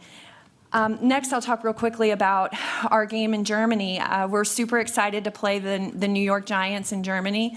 That'll be November 10th. That is public, so I'm not breaking any rules by telling you all that. But we are working with the city. We're working with various members on what does it look like? How do we grow? What does economic development look like between Germany and all the German businesses that we have here, but then there, and how do we make that connection to make Charlotte that much more palatable and that much more of a place for our German companies to not just visit, but put their headquarters, put their businesses here. So we hope to help you all in those efforts and use, kind of our platform to do that. And I guess at this point, I'll turn it over back to you, Joe. Yeah, no secrets on my end here. So, yeah, we talked about greater goals and the impact that's making. We do want to expand that program. One of the things that was touched on earlier that Christy mentioned was what's your E? We had 600 students at Bank of America Stadium, and they left with hopefully a more optimistic view of the future. And I think in partnership with many, with CMS, with local trades, with local businesses, with local educational institutions, we could do something at Bank of America Stadium to elevate and expand on that. So think 600, why not more? That's something that lends itself to why that building and our building is so important. It is a true community asset. The scope and scale of events that you can do and the memories you can make and the impact you can have is so important. So that to us just screams opportunity. Panthers training camp. Whoop, whoop. Let's go. Panthers training camp. Again, if you look at training camp, and we're so excited to host it at the stadium this year, we want it to grow. We want more people coming into Uptown Charlotte over that 10 to 14 days of training camp. In order to do that, you've got to make some renovations. We've got to build that infrastructure and have the ability to get the best and the most out of our training camp. Of course, our players and winning's at the core of it, but we want the community to certainly embrace and love having training camp right in our own backyard. Utilizing outdoor spaces for community program. We've identified some opportunities that we think we can do some really great community programming to make that vibrant scene, that vibrant area that the Third Ward deserves. We feel like we've got that in our pocket. There's an opportunity there. And then, of course, we talked about increasing the usage days from 5 to 7. One statistic I saw that CRVA, I believe they gave it to the Charlotte Sports Foundation, was each one of those events brings in approximately $47.7 million in economic impact. So if you multiply that 2 and multiply that by 20, and I know I'm a Maryland guy, so my math's not great, but it's over $1 billion, that's over $1 billion potential economic impact over the term of the 20 years. So with that, I will turn it over to Caroline. Thank you, Joe, and thank you, council members and committee members and staff for having us here today. You've just heard about how the Panthers and Charlotte FC are pillars in the community. In speaking about MWSB, this is really a third pillar to the program, an opportunity here. A project of this magnitude has many benefits, and in engaging with Stephen Coker and Charlotte Business Inclusion, the City of Charlotte already has a great program. But one of this magnitude enables us to really broadcast that, get a little bit further reach, and really expose the program to those who may or may not have known it existed, but also the opportunity to participate. So I wanted to talk today about promoting engagement and recruitment. So there's a list of people already engaged. We're excited to get to know them and have them as part of it. But we're also excited to host events in order to draw more attention to the program and add more to the list to uplift the program and look at opportunities for it to expand areas where we know we might have some challenges. So, you know, our goal is a target. We know there's some areas that are going to be challenging. If I just use examples like MEP, elevators, those are areas, and when we've engaged with RJ Leeper and DA Everett and McFarland on some of their challenges and opportunities, capacities, you know, those are some of the things we've heard from them, is that there are areas where there are no candidates in the pool. And so we think that this is a great opportunity for us to really bring exposure, look for opportunities to engage, host spaces and places for them to come and engage with others and some of our partners to invest in giving them the tools they need in order to be a participant. From a procurement perspective, certainly heard from Councillor Johnson and Councillor Watlington and Councillor Mayfield about accountability and measurement and reporting. And so the $650 million investment in Charlotte and in the trades will go through Charlotte's procurement process.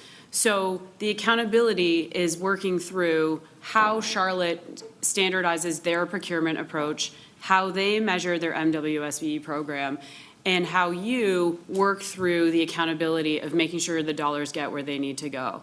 So it's really important for me to emphasize the partnership here is us as a vessel working with the City of Charlotte on deploying those dollars in the right fashion and making sure that working with Stephen and Charlotte Business Inclusion to follow Charlotte's already existing program, invest in that in a way that is accountable to the city's dollars and being judicious in that way.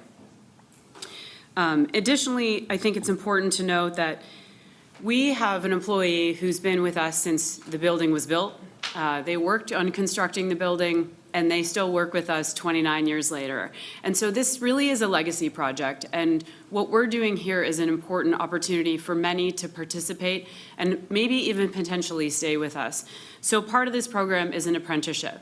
How can we bring students into the fray, not only just as part of the project, but as part of our daily operation and being part of maybe a unique experience where they wouldn't have participated in an event day as a traditional trade approach. So we're super excited about that opportunity. And then lastly, if we get into workforce development, I think what's really important, and I'm the operational one of the group, is that it's a struggle to get diversity from an operational perspective. We know that from a gender perspective, there's not a lot of females that are in operations. What are we doing together to grow that? And, you know, it's challenging when you are trying to find women in the workforce in these particular categories. It's a bit of a needle in the haystack. So how are we working together to really kind of increase awareness, targeted approaches to the groups of people that maybe traditionally aren't in this space?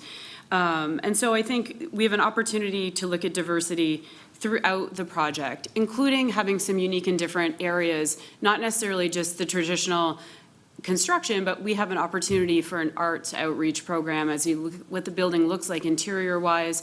And so there's a diversity opportunity for us to select artists from all different walks of life when we talk about LGBTQ, veteran-owned, and certainly those with disabilities, and how are they participating in the program as well. We certainly are working with the CM at Risk program to how we can get hands-on industry experience. We've spoken a lot to the minority-owned construction firms, and we appreciate their support. And certainly Pat Rogers as well has engaged, and looking for those opportunities to engage those in their career pathway as we go through. So all in all, the program here is really important to us from a day-to-day perspective and our overall operation, but also making sure that we support the great program that the City of Charlotte already has.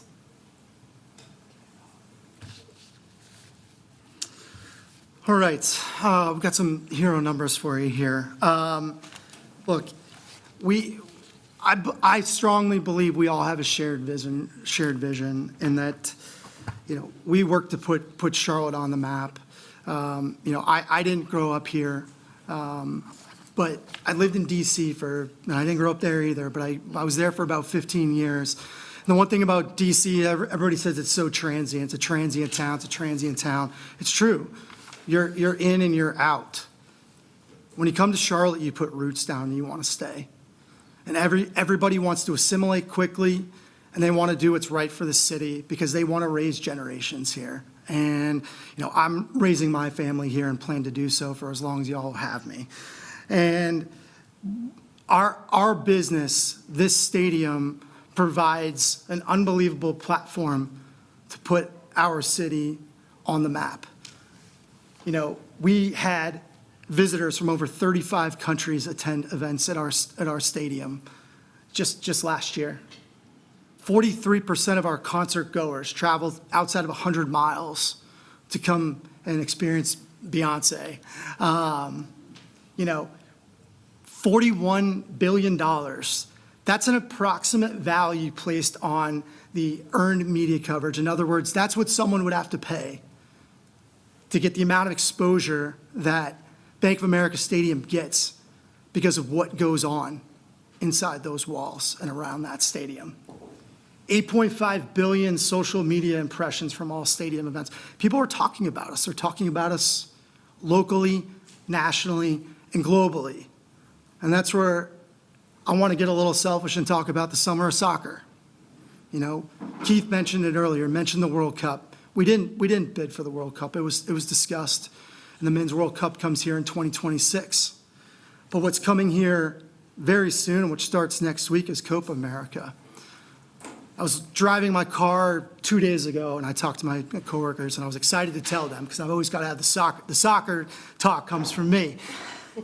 And one of the pundits on the station said, I don't think people realize that Copa America is the biggest thing to happen to soccer since the 1994 World Cup. And I knew that. I'm like, yeah, I know that. But then something hit me. Who's hosting the semifinal for that? Bank of America Stadium. Who's hosting the third place match for that? Bank of America Stadium.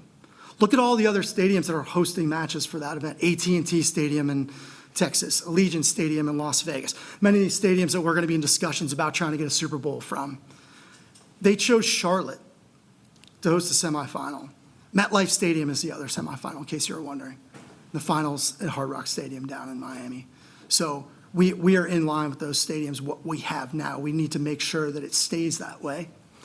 In addition to having Copa America, we've got Real Madrid and Chelsea. We talked about the benefits of the Germany game, November 10th. Same thing. When Chelsea's in town, Real Madrid's in town, these are global brands that bring people into Charlotte. Businesses will want to be involved. How do I get involved? We will have very important people in this town getting a very great impression of this city because of events we're having at Bank of America Stadium.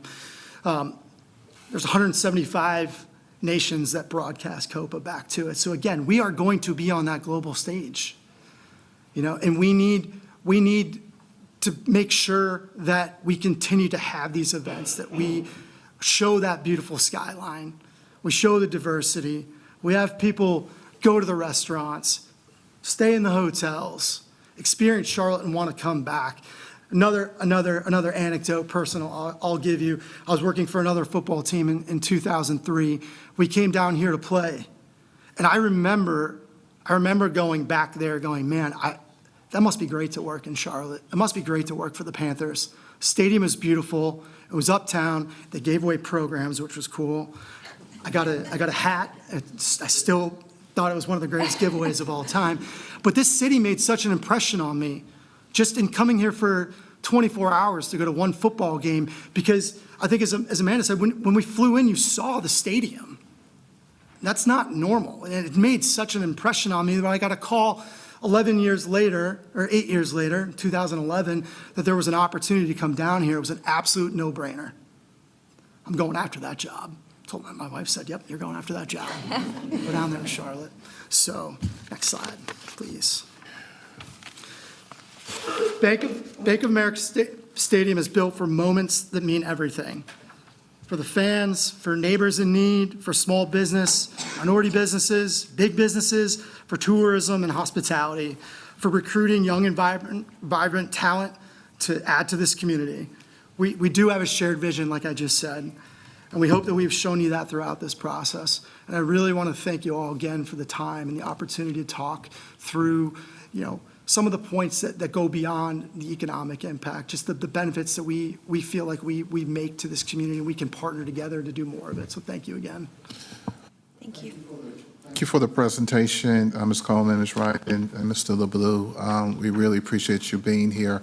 So I'm going to try to manage time as well as questions and answers. It's 4:31 now. I think we expire at 5 o'clock. And so we got, if you can ask short questions and shorter responses, so we can get more questions in. But I'll ask the first one. I believe that people do business with people that they know. And for the last year and a half, I had the opportunity to have breakfast with Ms. Coleman at least once every other month. And we didn't talk football, we didn't talk deal, we talked relationships in terms of making sure there was an alignment there, making sure that when the business side got to where we are today, that we could have frank conversations and ask tough questions, and it's taken in the spirit in which the question is given. And so I believe that everything that we said earlier today in terms of the commitment to having an NFL team in town, the commitments to having Charlotte FC here, I believe that there's a return on investment for the city of Charlotte and the taxpayers. But the average fan or the average person didn't have that opportunity that I have to know you and your leadership team and to kind of know your commitment to the city. They only know what they read in the paper. They only know about what they read about Rock Hill, what they read about Eastland, or what they read about whatever that has nothing to do about this new management team. And so you outlined clearly your commitment to the community, but can you speak to that one more time without the slides, without the facts and the figures? We kind of get that. What's your commitment, the team's commitment to this city and this community that the naysayers would say, Council, you shouldn't do this because of something that has happened in the past? What's your community commitment? Sure. I appreciate the question, so thank you. I guess on a personal level, I'm going off script here, Tamara, so, but on a personal level, I live here. This is my home.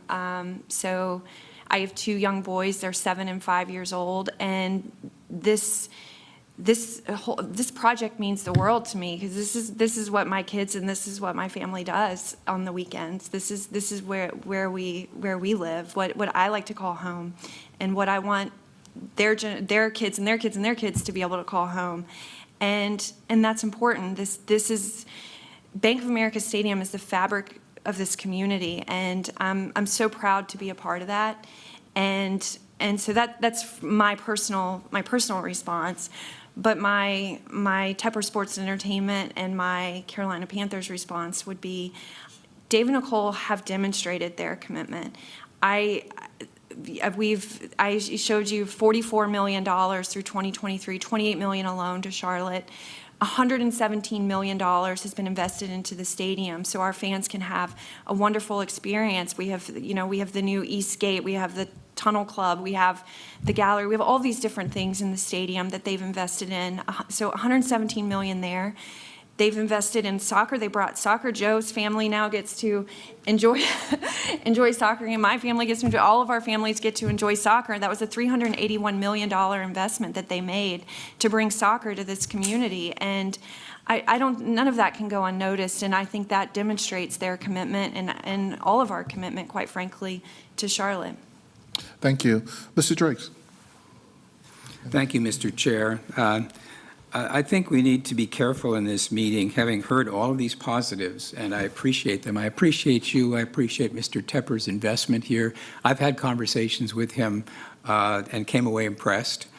But we shouldn't minimize what has been alluded to, which is out there in the community, there's a variety of perceptions. And, frankly, a lot of it is negative. There are people who don't like these deals generally and would speak out against them no matter what. There's a lack of understanding about hospitality taxes and how $650 million can be available there while we have these needs over here that we've heard about, and the team's performance. So I just want us as council to acknowledge to anybody who's watching, we get that, right? We know about that. And then lastly, I'll mention Mr. Tepper. He is a towering figure. Tepper is larger than life. And I think there's a general understanding that he's the guy that decides. He is our counterparty here.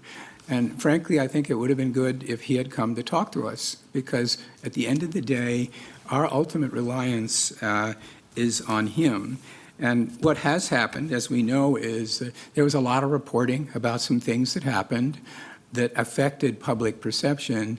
His good deeds and his investments are underreported, and therefore I think there is a view in the public that is really unfair to him, frankly. So part of our job is to be professional, tell everybody why we're doing what we're doing. In my mind, this is a business transaction. It's a major sports franchise. It has all the advantages you talked about. I personally have reached the conclusion that these terms are, reasonable in the interests of the city,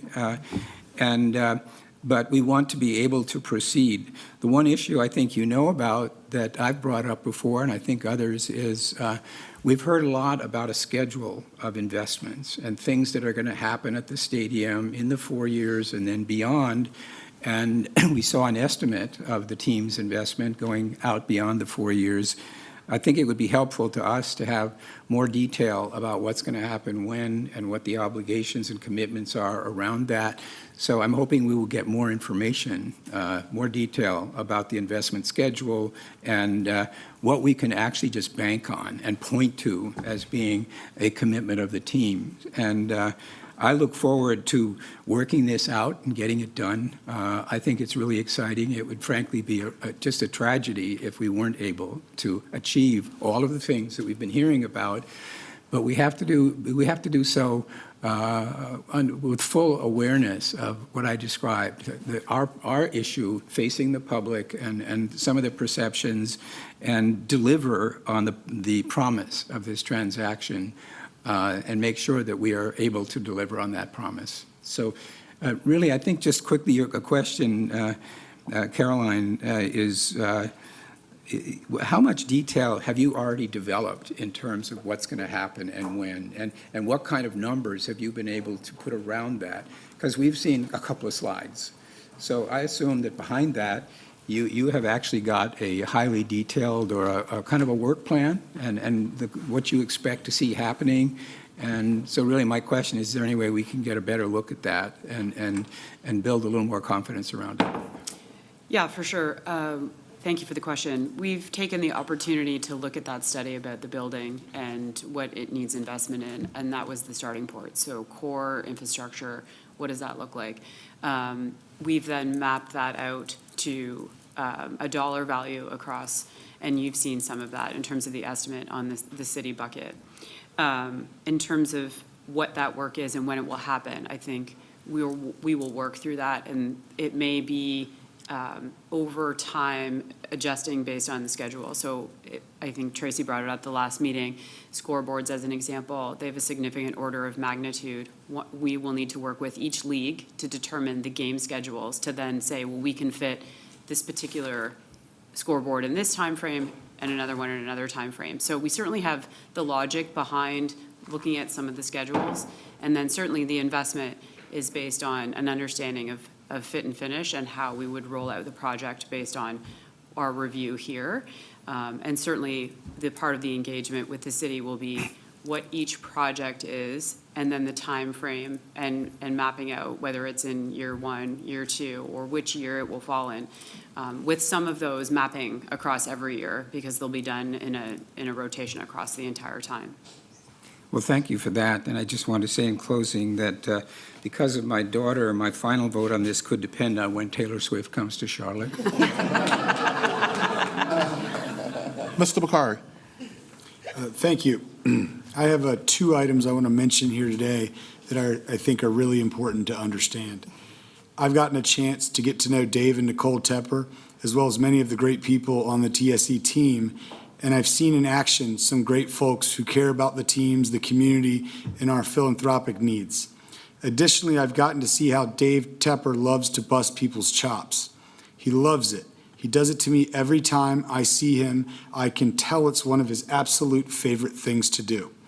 One thing I'd say is when you get to know him a little bit better than just seeing him in the news, you realize he doesn't do it with ill will, rather in good-natured fun.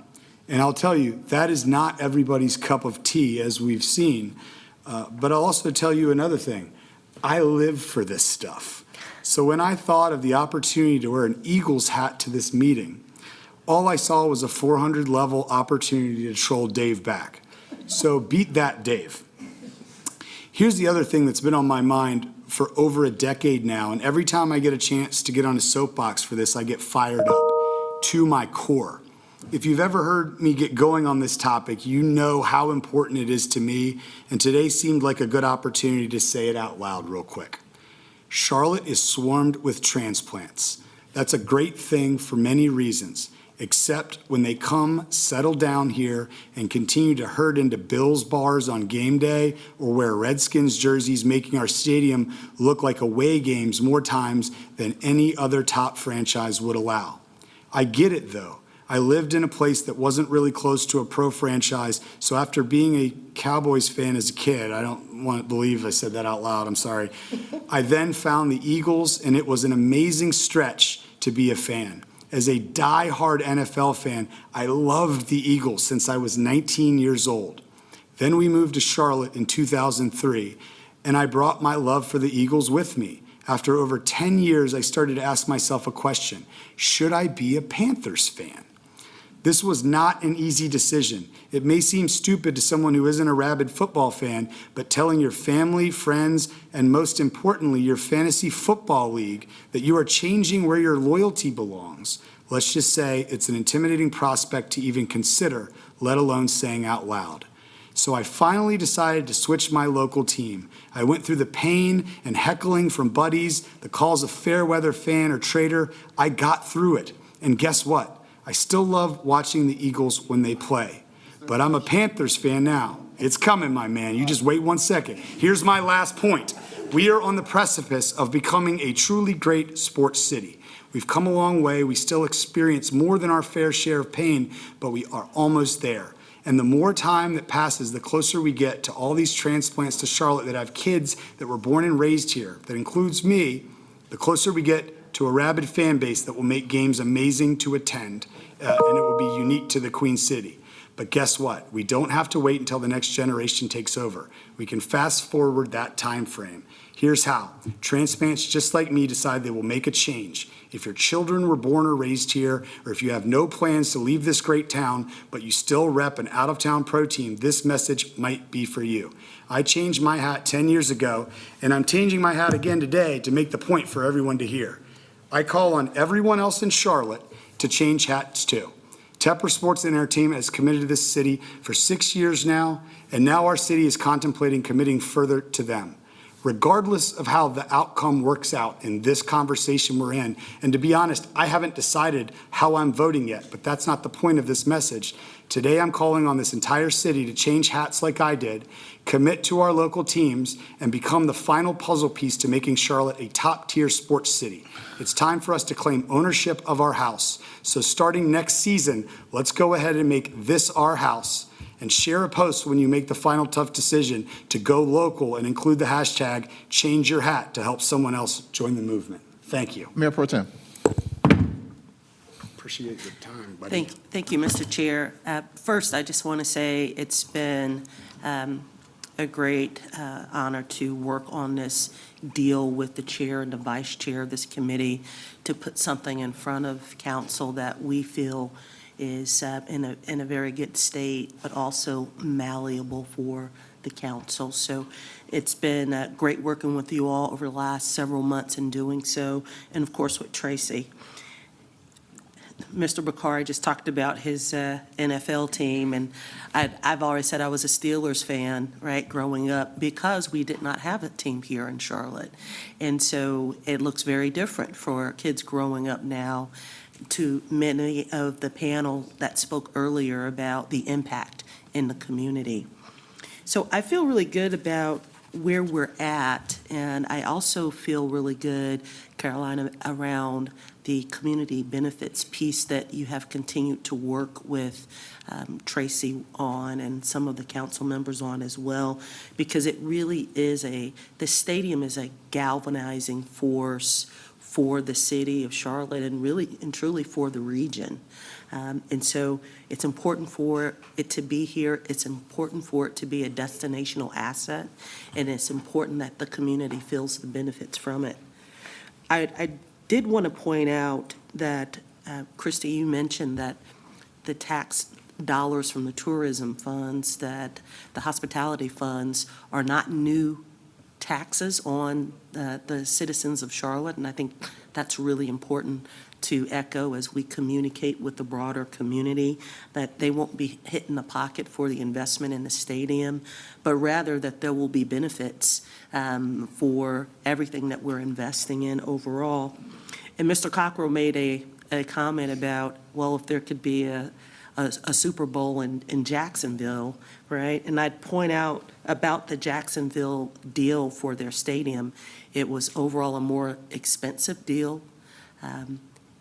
There was more public funding put in than we're putting in, and more private funding as well. And so I think we have a good deal in front of us where our investment is capped. But I do want to ask a question, and I'll point it to you, Christy, and it's around, it's so important for us to ensure that we are continuing to nurture the growth of the city. And Amanda McLam, who was just here, she gave a great quote about dreams are felt possible here in the city. That was an amazing quote. And she also mentioned about the fact that Third Ward really needs something to drive traffic in that area. You need to have a reason to go to that part of town, right? And the stadium is one of those reasons. But Christy, what do you think, given what we have in the deal and all of the plans that are laid out, do you think that this helps to make Charlotte a world-class city? Do you think it is elevating our profile to attract, bigger mega events, to drive traffic through our airports? Do you think that what we're investing in really will move the needle as it relates to the city of Charlotte on the national and world stage? Absolutely. And we will continue to partner with the CRVA, the Charlotte Sports Foundation, to try to get marquee events in Charlotte. We always look after, obviously, our core business, which is the NFL and MLS, and we try to build our schedule around that. But we will absolutely be going after these marquee events for what's best for Charlotte, what's best for everyone. So yes, I do. That's excellent, because I think the uniqueness of having an NFL team and an MLS team in our stadium is very different. I believe there's maybe one other stadium out in SoFi Stadium out in LA that has 2 NFL teams that play there, but significant private funding was put into that stadium, right? And so the uniqueness of having that combination of MLS and NFL in the Queen City drives the diversity, it drives the international footprint, and it also attracts some of those economic companies, as we're speaking of Germany, and their FDI, their foreign direct investment in the city of Charlotte. It's really important to the overall ecosystem. So I'm happy to hear you say that, being the CEO of the team and your experience in the league. Very happy to hear you say that. Thank you, Mr. Chair. Thank you, Madam Mayor Pro Tem. I think our live stream expires at 5. Am I correct? You can keep going? Okay, cool. So, Mr. Mitchell, you're good? Floor is yours. Thank you, Mr. Chair. First of all, again, thank you guys for being here. I had the opportunity to sit down with Mr. LeBeau at the East Charlotte facility. And I know in particular with that facility being planted and now establishing its roots in the East Charlotte area, we're looking forward to some additional impacts. I saw some of the improvements that are happening around the area, which I was excited to see. And I know we have, if you could touch on women's soccer is a thing, is something that we're talking about. Do you know anything about that? Well, I mean, there's a new women's soccer team coming to Charlotte. It's going to be playing at Memorial Stadium starting this August, the Carolina Ascent. In terms of our impact on women's soccer, it's something that we continue to explore. Okay. We've made inroads with a number of teams, local, the NWSL. We have a relationship with them. Really just in an exploratory phase of how can we impact soccer. So nothing beyond that right now, but we want to grow the game. Growing the game is important to us. We talked about getting kids active and getting them playing and getting them introduced to that game. Charlotte FC is not the only way. We've looked at ourselves as sort of an amplifier for the game and those opportunities. So we are taking any and all opportunity to engage with clubs at all different levels in both men's and women's games. It's a responsibility that we hold dearly. That's exciting to hear. So I have a small follow-up because in line with, again, what I said initially, right? We, as elected officials, we balance this. We get the opportunity to engage with you all, right? Where the community doesn't. And then there's this voice on the other end with community members who don't have that level of access and they're not able to get those specific questions answered. And so perceptively, what the challenge is in this, and I don't think it's that you're not laying items on the table to say you're committed. Right now, we're really dealing with perception, right? There's a public perception throughout this process that, I think there's been even some, suggestions that we have additional public comment and we're, taking comments online because it's important to kind of engage both sides, right? How do you feel like, even after this meeting, that we can work on some of that public perception from a Tepper Sports and Entertainment perspective? Is there something that you guys see to kind of create some level, if at all, some level of, equilibrium, if I could use that word, or some kind of perception where people can have a perspective, maybe not as great as my colleague, Mr. Vicari over here, who, knows Mr. Tepper well, of course, but the community who doesn't, right? How do we work on that perception piece?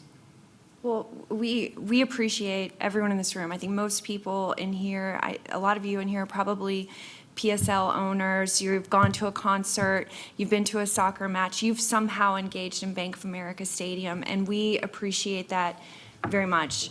We want you to know that we're passionate about you, we're passionate about our fans, and we want you to keep coming back to Bank of America Stadium, and we want to keep giving back to the community.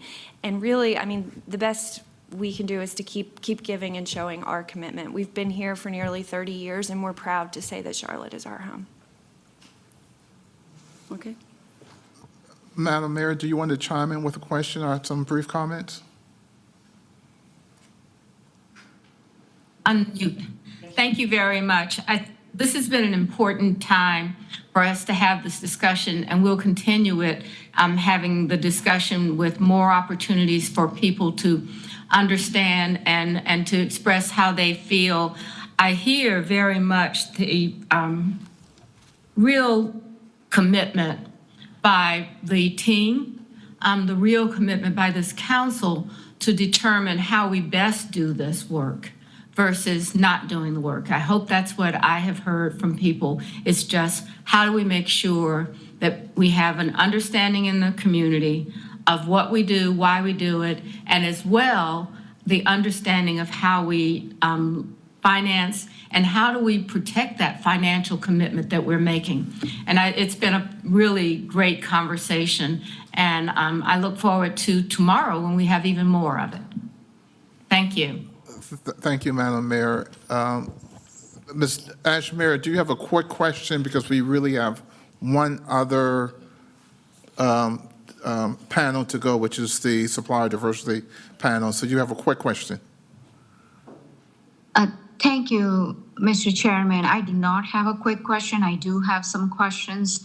So I don't think I can get to my questions in 2 minutes. So will there be another opportunity for non-committee members to ask questions? Our goal is to forward this proposal out of committee today. We're not voting on anything, a deal, other than transferring it from the committee to the full council for a full council discussion moving forward. And so I apologize about the limitation of time. So yes, the full council will, the committee will be voting today to forward this discussion to the full council. If I can interrupt, Council? Yes. We're happy to have one-on-one conversation if that's what you would like to do with anybody. We're more than welcome, or more than happy to have one-on-one. Yes, thank you, Ms. Coleman. I think my questions are really for our staff. Oh, okay. And those are my follow-up questions. So I'm sure that we will have an opportunity to discuss this at a later time. But I certainly appreciate that there will be a public forum in person. I know I had asked for that along with some of my other colleagues. But I look forward to having further discussion on this. It was great to hear from some of the business owners, but Mr. Driggs was spot on when he made comments about the perception, really what the issue is, and having an ownership at the table, because that's who we are negotiating with. So I will hold my comments and questions for the next meeting. Thank you, Mr. Chairman. Thank you, Councilmember Ashmere. Well, thank you for coming before the committee. Thank you for making yourself available. If council members have additional follow-up to you directly. And so I just want to make all council members aware that that offer has been extended to you to speak with them directly.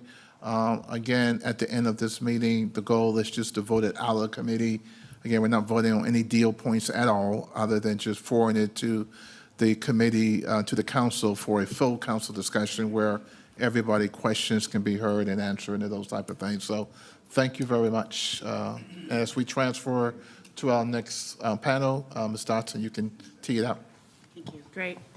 As this group we're transitioning, I do want to say that I've spent a lot of time with this robust team of 7, with Christy and Joe from a leadership level. Caroline and I have had countless conversations with other team members from the city around projects and construction, and we will continue to do so. Tanya on the legal side with absolutely moving these discussions along, and Tamara with helping us communicate the vision that's been put together. So it's a really good group that I truly believe in executing the vision that we have. With that, I'm going to invite our next 2 guests up. Donovan Everett, President and CEO of D.A. Everett Construction, and Monica Roach, who leads HR and DEI with McFarland Construction. You two, please come up. We want to continue the discussion that we had last week related to MWSBE.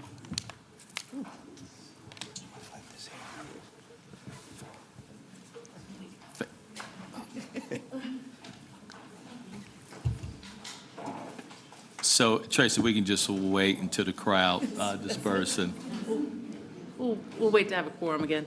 Mohammed, you only have 30 seconds, sir. Oh, no, it's fine. It's important work.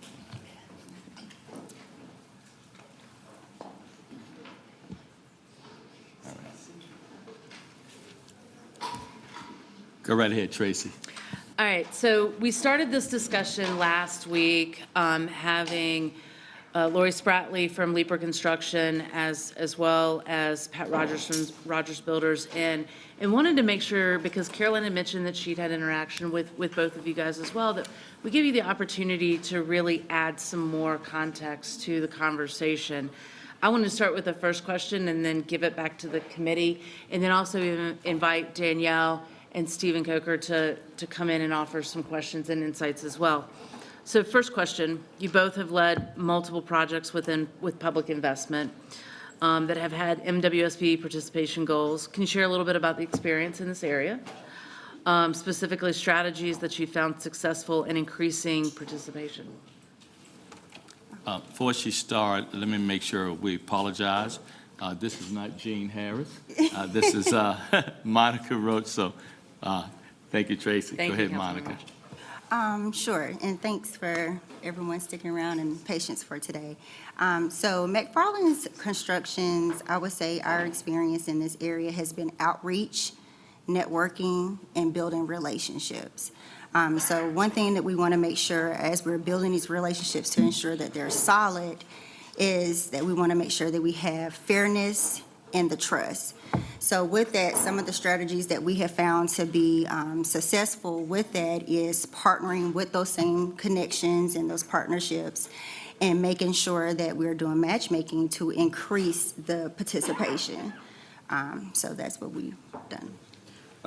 For us, DA Everett Construction, we've been fortunate enough to be on some large-scale projects, and with diversity and inclusion, having an intentional and surgical approach to the program. With large-scale projects like this, it's very specialized approaches, and to have an intentional and surgical approach, you really got to survey our vendors, our subcontractors and the vendors that are out there to understand what the pool is so we can attract them and find out who they are. But also looking at their capacity to execute this work. I don't think you can go anywhere in this city and see there's construction projects going on. So what is their capacity to do this type of work? And once you can find out those capacities and that pool of subcontractors, developing right-sized packages on these projects to align with those that pool of subcontractors, so you can have an intentional approach to achieving or having a good approach to trying to achieve those goals that are set for projects like this. Great. May I ask one more? Yes, ma'am. Do you have specific areas where we can be proactive in recruiting and training MWSB firms? Other areas, how we can be more proactive? Yeah, I'll say, it's one thing, to be part of projects, and, that's definitely good. But with building capacity, that's one big thing with these firms. So it's for us, we really look at it and go, how do we help these firms be successful after these projects? It's one thing to be a part of these projects, but how do we help them grow and scale to the next level, to take what they learned from this project to go to the next level, to make that beneficial to them? And, that's a lot of times that's intellectual capital.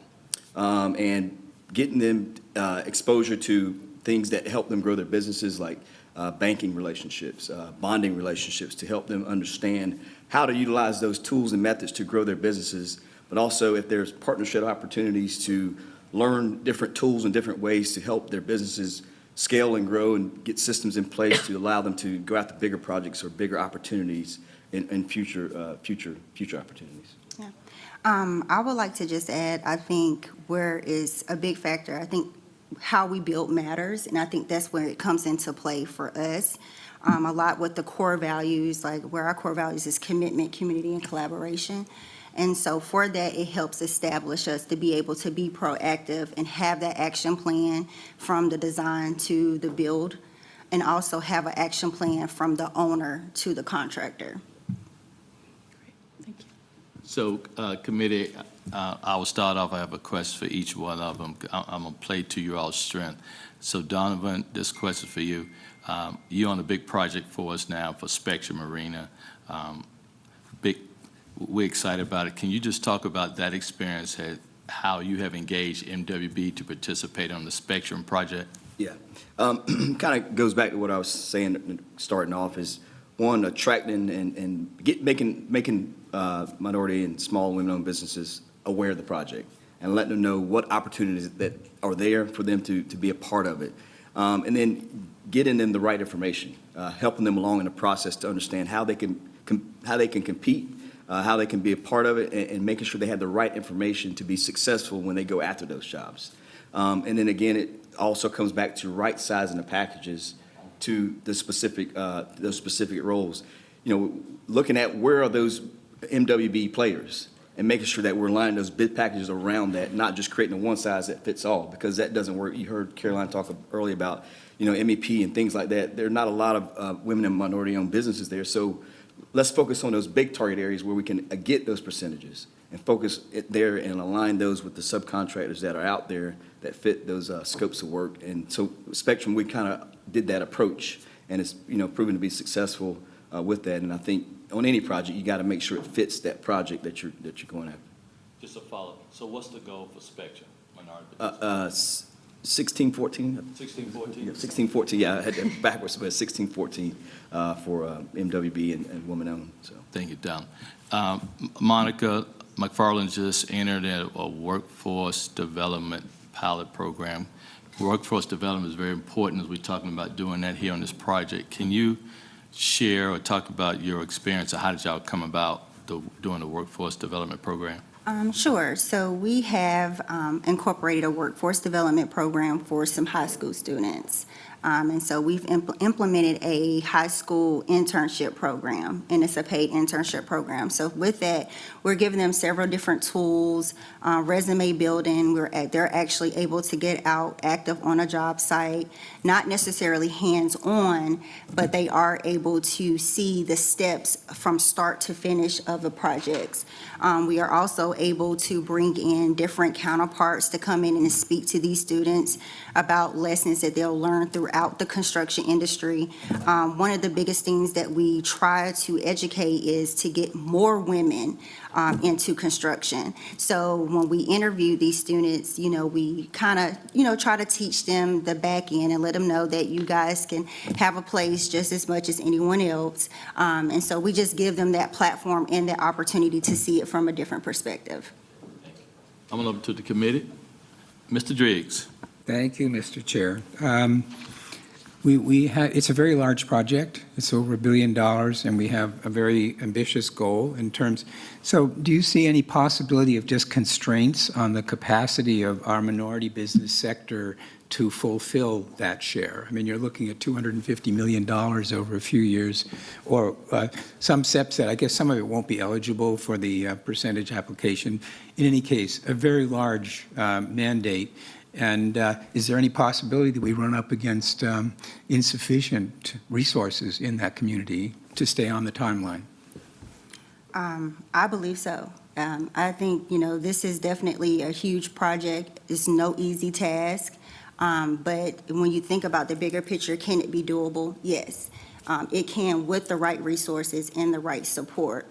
So I think, you know, just getting the community involved, getting the trade partners involved early, also identifying those job opportunities and kind of what that will look like, it will also give us the opportunity to make sure that we're at least able to tackle those challenges and things that we may face a little bit more head on.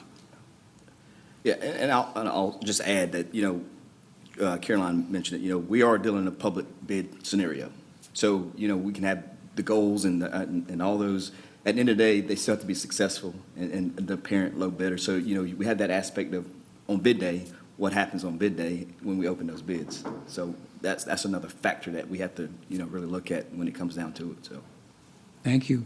Yeah. And I'd like to add just one other thing to that. I think also it's going to be important, just running into those. We have so much more support out there that we can involve other, associations, other minority organizations, other trade associations that could also help us in that support too. Councilmember Molina? Thank you, Mr. Chairman. Well, Mr. Vice Chairman, but Chairman at the moment. Look, acting chair, Mr. Vice Chair. I know, right? Thank you so much. And we are blessed to have, Vice Chairman Mitchell, because he's been in this world for a very long time and practice in the area. But I do want to highlight and lift up, and this may be better suited for our staff, right? We do have, I feel like, a pretty ambitious goal. And the idea of us putting it out there, you know how it is when you set that expectation and then you don't meet that expectation, then people kind of be like, well, you didn't do it. You didn't try hard enough. You didn't make the mark, right? And so I wonder what resources then will we tap into? Is it a possibility, I guess, for us to use like additional stakeholders to help us meet the intended capacity? Because I know that there are people who are like dialed in to, obtaining minority and women-owned businesses and getting them work. And they work in a contracting capacity. Some of them, they work for organizations. And so I wonder, and I see you ready to say something. Oh, no, I'm agreeing with you. No, you're So fine. I'm wondering, is that something, because we're talking about one of our largest projects in our city's history, right? And so I think, and I like the public to know even that, I think the ambition in this promise is something that I would like to say it's indicative of us wanting to bring the community in a fair way along on the process. But, Tracy, I know you do the ins and outs of this. Is there a way for us to kind of partner to make sure that we can, I know we're reaching for the sky, but to reach those capacity goals? Is that, are there contractors and organizations that we're aware of that may be able to make sure and kind of help us? Maybe there's a blind sight that we have or something that we don't know or whatever. So I'll just say really quickly, we're so early in the process that what we're really focused on is building this robust partnership. Because this isn't a one and done. This is one project we're talking about, but this is over a series of years. So when you really start to break that down, that's a lot of different packages of work. How can we be proactive in thinking about where we might have shortcomings? Where do we have time to build capacity? And I don't want to put words in y'all's mouth. Y'all are the bigger experts in this than I am, but really trying to be strategic on the front end. And then if you remember on Monday night, I also talked about other ways we reach out beyond just the city work and work with Tepper Sports and Entertainment about other MWSBE opportunities, whether it's operations, whether it's privately funded work, all of those different opportunities, so that we're making up in terms of the spend dollars in different ways. Okay. That's all I have. Councilmember Ajmer?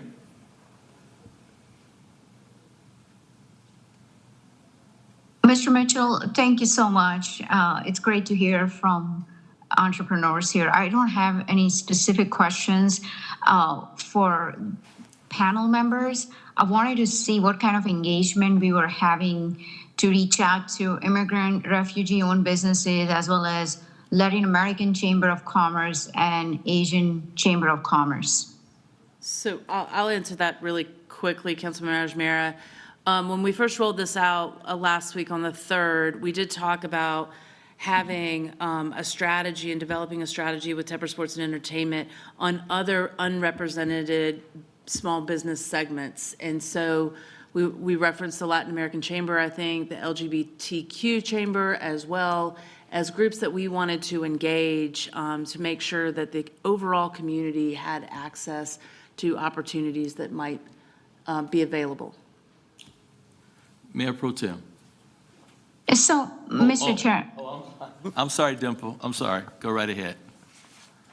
Yes, so I wanted to find out, did I hear Tracy say that she did reach out to Latin American Chamber, Asian American Chamber, as well as Carolina API Alliance? No, what I said last week is we saw that as an opportunity that we would do as we continue to develop the strategy as we move forward into the work.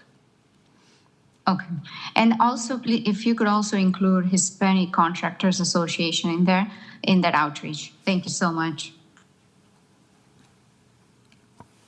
Okay, any additional questions? Mayor Pro Tem, you're good? Thank you, Mr. Chair. I just actually, it's more of a statement. First of all, I just want to thank you for your expertise in being here. At a certain point in my career, I managed categories globally, and I was responsible for MWSB spend for some very large corporations. So I know the intentionality that you have to put into making sure that you're going out and seeking the right individuals and ensuring that they have a seat at the table.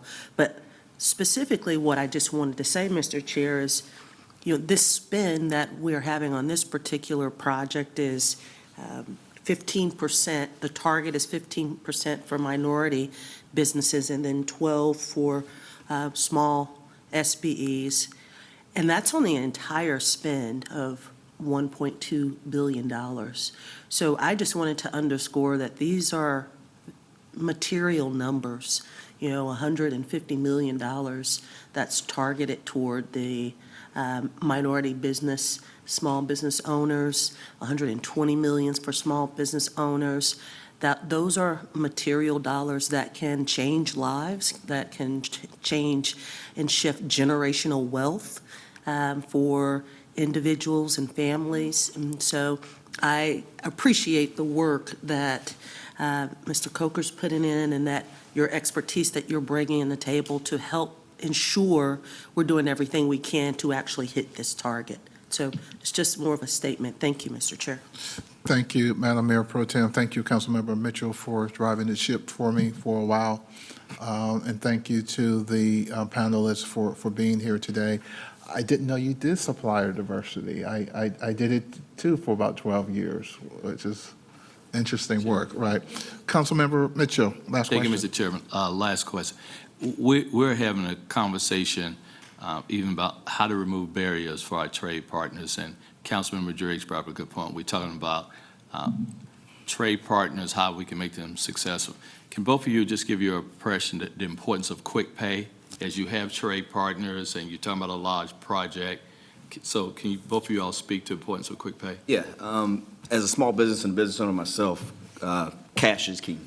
That keeps the business floating. So, when you have a small business and you have materials and things like that, quick pay is very important. And having the city get behind that as well with the contractors to help facilitate that will make it better, because as a small business, live and die by the cash. So it's very important. Yes, I would agree with it. Thank you, Mr. Chair. Okay. Thank you very much for being here today. And we'll wrap it up by just thanking all the panelists, Tepper Sports and Entertainment, from our hospitality industry, as well as those who are involved in MWBE participation. And I think the Mayor Pro Tem is right, it's huge impact for our community. The goal for today, let me back up. So as a reminder to the community that we will have a public comment Monday from 3 to 5. So any individuals who are interested in coming before the council to provide their opinion and their perspective on the deal as it is today, we encourage you to register with the city clerk's office.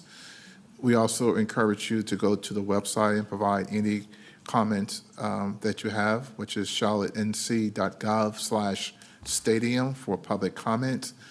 You see on the screen also is where you can sign up with the city clerk's office to speak at the public comment section.